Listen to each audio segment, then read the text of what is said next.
Dans la série de Canal+ Working Girl, Blanche Gardin jouait avec brio une chef projet marketing un peu barrée.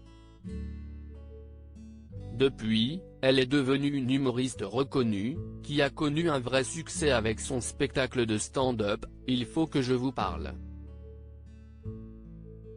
Sur scène, son talent crève l'écran. Pourtant, elle assurait ne jamais avoir ressenti cette fibre artistique grandir en elle. « Je ne me suis jamais sentie artiste.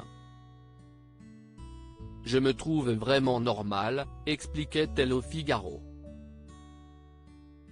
Cherchant sa voie, à 17 ans, elle décide de donner un sacré coup de fouet à sa vie d'adolescente en fuguant loin de sa famille. Après un passage par la case punk à chien si est-il qui le dit, à vivre dans la rue ou dans des squats, Blanche Gardin finit par retrouver le chemin de la maison. Et de la raison.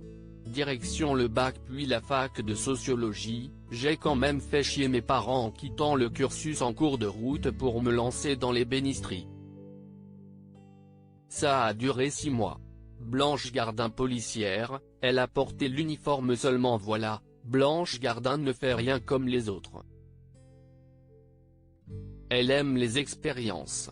Alors, sur les conseils d'un professeur, et au moment de passer sa maîtrise, elle se lance dans une carrière de policière. Je voulais faire mon DEA sur l'incorporation de la culture policière, au sens bourdieusien du terme, comment on intègre dans son corps le fait d'être policier. Je suis entré en sous-marin chez les flics comme agent de sécurité. 3 mois d'internat avec les gardiens de la paix, à apprendre à tirer, saluer le drapeau à 7 h du matin, en mode schizo. Puis j'ai fait la circulation au Sénat, garder le domicile de Laurent Fabius.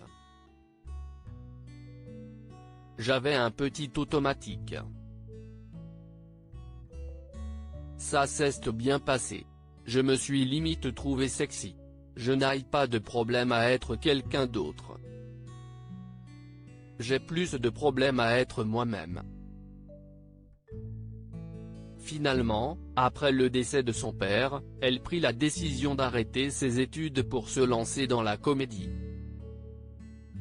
D'abord Carl Zero et le Vrai Journal, puis le Jamel Comedy Club, sa carrière a été lancée à 30 ans.